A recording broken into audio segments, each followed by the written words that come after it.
صوتك ارجع واخذ بس اختك يا اخي المنيوكا. سمي لي حالك ازعاج والله لا ازعج بس اختك يا اخي المنيوكا. يلا سمع صوتك يا اخي المنيوكا. اسمع صوتك انيك اختك. اسمع صوتك ارجع بس اختك يا اخي المنيوكا. اشد ومد وانزل على كل اختك وعد يا اخي المنيوكا. سيفسر في برنامج معك المنيوكا في قنبلة اليمن. يلا اخي المنيوكا يلا من بلاد العير. اسمع صوتك اسمع صوتك ارجع ورجع كل اختك يا اخي المنيوكا. يلا نعطي اختك يا بس المطعم الصاحب يا اخي المنيوكا. يمني شباب عارف كل اختك يا اخي المنيوكا فوق تحت الدار يا اخي المنيوكا. يقول لك واحد انيك اسمك الجاهد. يقول لك اثنين انيك اسمك العير. يقول لك ثلاث انيك اسمك في الخلاء. يقول لك اربعه انيك اسمك مربعه. يقول لك وان احطك في زمك واعمل دم. يقول لك تو احطك في زمك ووش.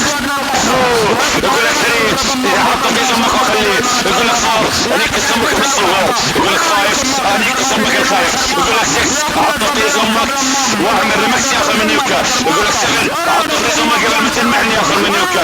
يقول لك 8 حطك في زمك في قلاية زيت يا اخي المنيوكا. اسمع صوتك انيك اختك يا اخي المنيوكا. اسمع صوتك انيك خواتك. اسمع صوتك رجع واخذ بس اختك يا اخي المنيوكا.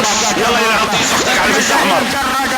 وصوتك يا قرار وصوتك يا قرار يا فتاش. اسمع صوتك انيك خواتك. اسمع صوتك رجع واخذ بس اختك يا اخي المنيوكا. يلعن قصر بس اختك. يلعن بس تيس اختك يا اخي المنيوكا. يلا نيك عارك نيك 5 من كارك. يلعن قيس امك على بس احمر. اسمع صوتك انيك خواتك. اسمع صوتك رجع ورجع قص اختك. ازعاج اسمع الحقيقة شبت في قص اختك حريقة. اجل مخفيطة فيها ساوي ما يغص عليها. ازعاج والله لنيك اختك شلع قلع بين يا اخي المنيوكا. يا طير وعلي وانزل على قص اختك تبلي. يا طير طير وانزل على قص اختك غز اخو المنيوكا ببلع تعير. اني اخذ قص اخت اليمن ازعاج في برنامج واكا برعاية يا اخي المنيوكا. والله لنيك اختك يا اخي المنيوكا. شد يا اخي المنيوكا للصبح يا اخي المنيوكا. للصبح اسمع صوتك انيك اختك. اسمع صوتك انيك اختك للصبح يا اخي المنيوكا. اسمع صوتك افجر في اختك. يلعن طيز اختك على بس احمر يا اخي المنيوكا. يا قرار يا قرار يا يمن يا قرار يا فتال يا اخي الخال عرار على المتواضع.